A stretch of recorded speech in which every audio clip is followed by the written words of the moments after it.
सावन के पहले दिन बैजनाथ धाम देवघर में 40,000 लोगों ने बाबा पर जल अर्पित किए। 40,000 मुझे बहुत कम लग रहा है। क्यों इस साल इतने कम लोग ने जल चढ़ाया सावन के पहला दिन?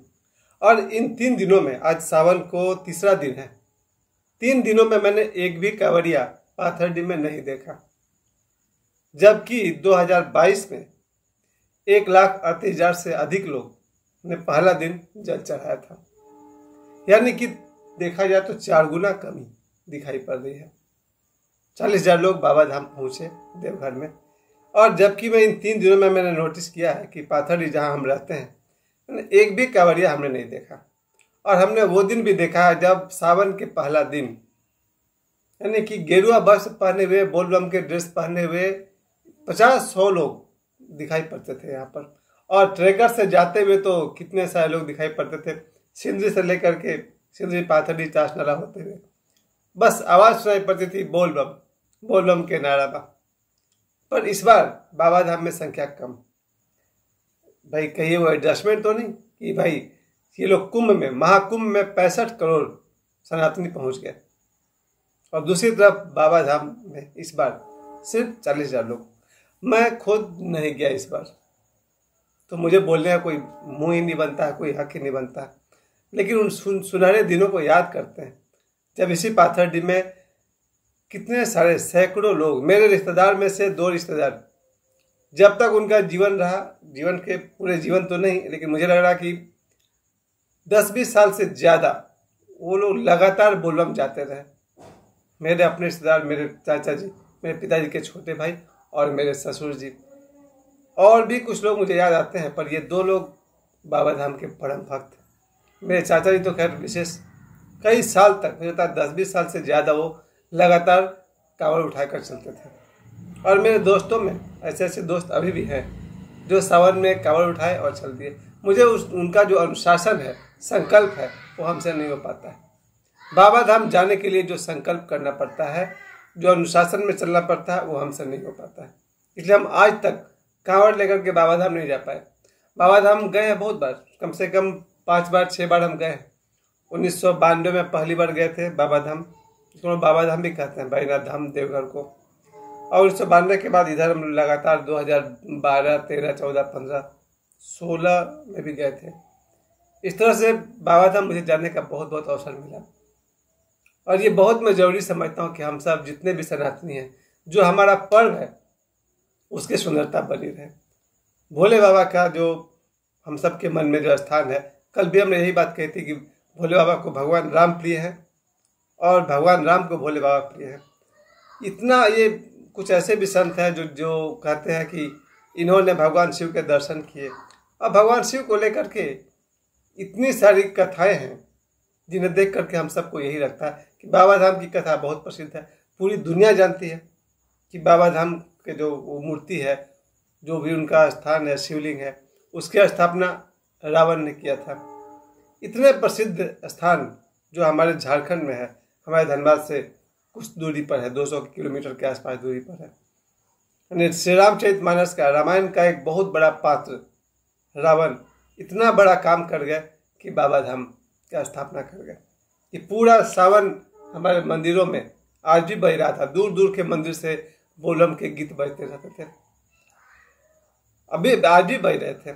और भोजपुरी के जितने भी कलाकार थे, मनोज तिवारी से लेकर पवन सिंह, निरहुआ, खेसारी लाल, इन सब को एक विशेष प्लान होता था कि सावन में बाबा का गाना निकालना है।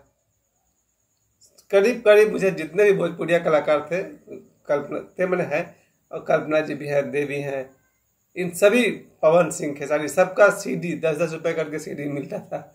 सबका CD खरीद करके हम प्ले करते थे सावन के दिनों में। लेकिन अब मुझे लग रहा है आदमी के हाथ में सिर्फ मोबाइल रह गया, कांवड़ नहीं रह गया।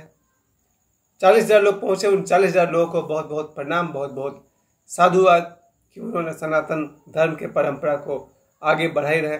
उत्तर प्रदेश में क्या हो रहा है उसका न्यूज़ हमें भी देखना पड़ेगा। उत्तर प्रदेश में इतनी अच्छी व्यवस्था जो किया है आदित्यनाथ योगी ने, उसके बारे में अभी मुझे कोई जानकारी नहीं है। लेकिन देवघर के बारे में इतना जरूर कह सकता हूँ कि मुझे इन 3 दिनों में बड़ी निराशा के साथ कहना पड़ रहा है कि लोग बाबा धाम की तरफ नहीं जा रहे हैं। क्या कारण हो सकता है? एक कारण तो मुझे सबको दिखता है, वो है मोबाइल। मोबाइल चलाने का शौक इतना ज़बरदस्त हो गया है कि अब लोग मोबाइल चलाएं या कावड़ उठा करके बाबा धाम जाएं। मैं फिर बता दूं कि मैं तो जाता नहीं हूं और आगे भी भविष्य में कभी जा पाएंगे, उतना हिम्मत अभी तक मैं नहीं जुटा पाया। क्योंकि बाबा धाम जाने के लिए एक तो यहाँ से हम लोग जाते हैं सुल्तानगंज बस से, ज़्यादातर लोग तो बस से। मेरे मामा एक थे, वीरेंद्र मामा, अभी कर्रास में, वो बाबा धाम जाया करते थे। उन्हीं से मैंने पहला गाना सुना था, मोर भंगिया को मनाई दे। 1980-81 के समय में मामा जी बाबा धाम जाया करते थे। अभी जो बाबा धाम को लेकर के मेरे मन में यही चल रहा है कि एक बार फिर से वो युग लौट आए और लोग अपने मोबाइल साथ में रखिए लेकिन बाबा धाम चाहिए।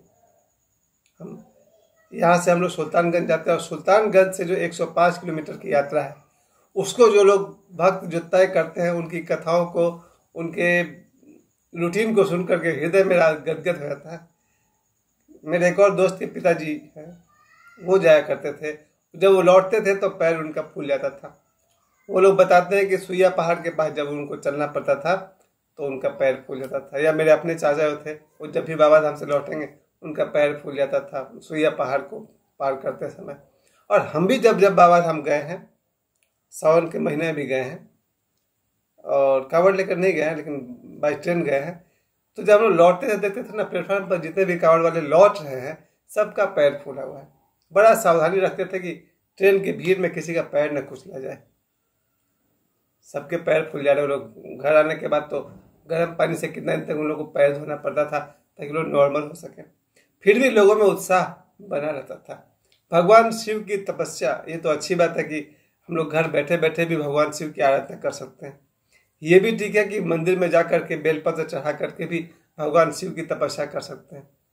लेकिन जो लोग बाबा धाम जा रहे हैं या फिर काशी विश्वनाथ जा रहे हैं या फिर अमरनाथ जा रहे हैं, केदारनाथ की यात्रा कर रहे हैं, जहाँ जहाँ शिव का प्रमुख तीर्थ है, जो लोग वहाँ जा रहे हैं, बहुत बहुत वो लोग आशीर्वाद के, भगवान का उनको बहुत बहुत आशीर्वाद मिले कि ये लोग कम से कम 105 किलोमीटर की यात्रा तय करने में इनको 5 दिन तक जरूर लग जाता है।